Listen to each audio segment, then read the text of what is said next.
यहाँ पर हो रही है। वो ट्रायल इतना लंबा हो जाता है कि अब आप सोचिए कि 2012 में निर्भया वाला केस हुआ है, 19 में जाकर सजा होती है, और तब तक तो लोग भूल जाते हैं, लोगों को याद ही नहीं रहता, वो तो अंडर ट्रायल है पूरा मामला।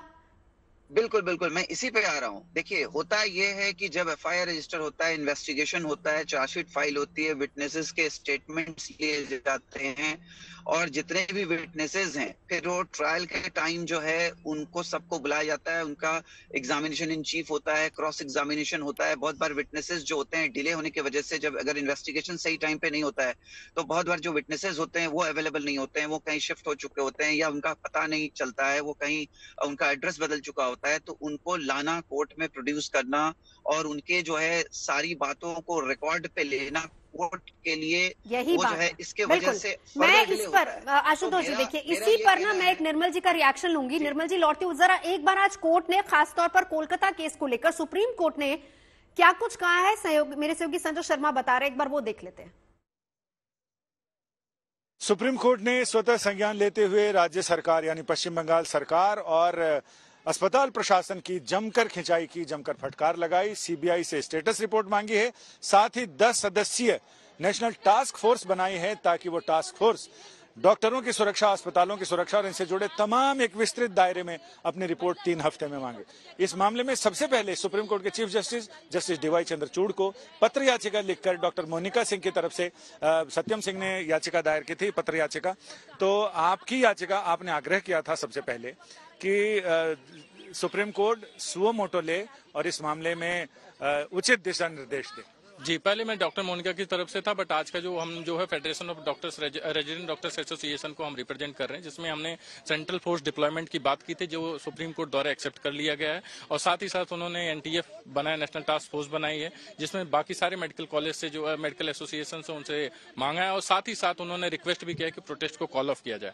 उस ड्यूरिंग प्रोसीडिंग कई सारे सवाल उठे जो है उस पे एफआईआर पे, डिले पे, ठीक है, विक्टिम्स से लेकर के, और साथ ही साथ उन्होंने ये भी ऑब्जेक्शन रेज किया, जो क्या बोलते हैं कि विक्टिम्स का जो नेम और फोटो वीडियो वायरल किया जा रहा है, इसको जल्द से जल्द हटाया जाए। कोर्ट ने राज्य सरकार की भूमिका और पुलिस की भूमिका, इन सब को लेकर बहुत चिंता भी जताई है और फटकार भी लगाई। जी, इस मुद्दों पे काफी सारे जो है मिस्टर सॉलिसिटर जनरल और मिस्टर सिब्बल जो स्टेट ऑफ वेस्ट बंगाल के वकील हैं, उनके बीच में काफी तीखी बहसें चली जो है, और उस पे सीजीआई ने भी ऑब्जेक्शन उठाया, और उन्होंने ये भी बोला कि जिस तरीके से लाठीचार्ज हुआ है डॉक्टरों पे, उस पर सीजीआई का भी ऑब्जेक्शन था, और फ्यूचर में इस तरीके की कोई घटना ना हो, इस तरीके का उन्होंने डायरेक्शन दिया। डीजीपी को लेकर भी कोर्ट ने चिंता जताई है और ये भी कहा है कि प्रिंसिपल को ट्रांसफर कैसे किया। जी, प्रिंसिपल के ट्रांसफर पे काफी सारे सवाल है, लेकिन मिस्टर सिब्बल ने सबमिट किया जो है कि अभी जो है प्रिंसिपल छुट्टी पे।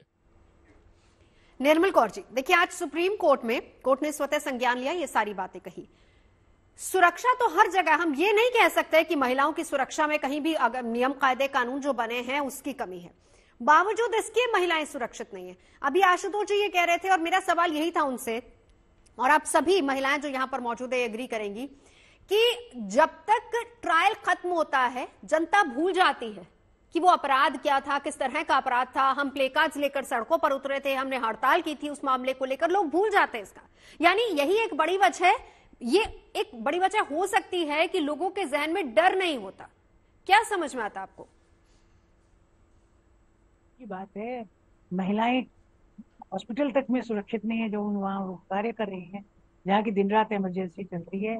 महिलाएं पब्लिक प्लेसेस में सुरक्षित नहीं है, महिलाएं अपने घर की 4 दीवारी में भी सुरक्षित नहीं है। तो महिलाओं की सुरक्षा की आप बात करती हैं, नियम कानून बहुत बने हैं, और भी कड़े कानून आप बना सकते हैं, पर कानून तो उतने ही अच्छे होते हैं जितना कि उनको इम्प्लीमेंट करने वाले लोग अच्छे होते हैं। आप थोड़ा बी ग्रेड का भी कानून बनाइए, इम्प्लीमेंटेशन अच्छे से कीजिए, वो बेहतर है कि आपने बहुत ऐसा कानून बनाया और इम्प्लीमेंट करने के लिए एकदम कोताही कर रहे। वैसा नहीं, कानून अभी भी काफी है। और इस सिस्टम में भी बात यह है कि हम जो माए हैं ना, हमने अपनी बेटियों को तो बदल दिया कि बेटा पढ़ो, कुछ बनो, करियर बनाओ, और बेटा तो अभी भी राजा बेटा है, वो तो कुछ भी कर सकता है। मदर्स जब तक बदलती नहीं है भारतवर्ष की, माए नहीं बदलती है और अपने बेटों को एक अलग तरीके से नहीं पालती हैं, और ये जो है एक जो सेंस ऑफ एंटाइटलमेंट है, बेटा तुम तो पुत्र पैदा हुए हो, तुमसे तो कुल चलेगा। नहीं, लेकिन वंश निर्मल चलेगा। जी, मैं आपकी इस बात से ठीक है इत्तेफाक रखती हूँ, कुछ केसेस ऐसे होते हैं। खैर, हमें अभी ब्रेक लेना है, लेकिन ब्रेक के बाद जब वापस लौटूंगी, दो और हमारे साथ स्वाति जी भी मौजूद हैं और हमारे साथ सीमा जी भी मौजूद हैं। हम बात हमेशा माँ पर आकर अटक जाती है, लेकिन क्या समाज की ये जिम्मेदारी नहीं थी? आप ये देखिए कि जहां पर आगरा में लड़की स्कूटी पर जा रही है, आसपास के लोग देख रहे हैं, कोई उसको बचाने की कोशिश नहीं करता, किसी में इतनी हिम्मत नहीं है कि लड़कों को पकड़े और जाकर पुलिस के हवाले करे। इससे पहले लखनऊ का मामला हुआ, कोई भी कुछ नहीं करता। बीच सड़कों पर कहां पर महिलाएं मोलेस्ट की जाती हैं, सब कुछ हो रहा है, लोग देखते हैं लेकिन आंखें मूंद लेते हैं। क्या इसके लिए समाज जिम्मेदार नहीं है?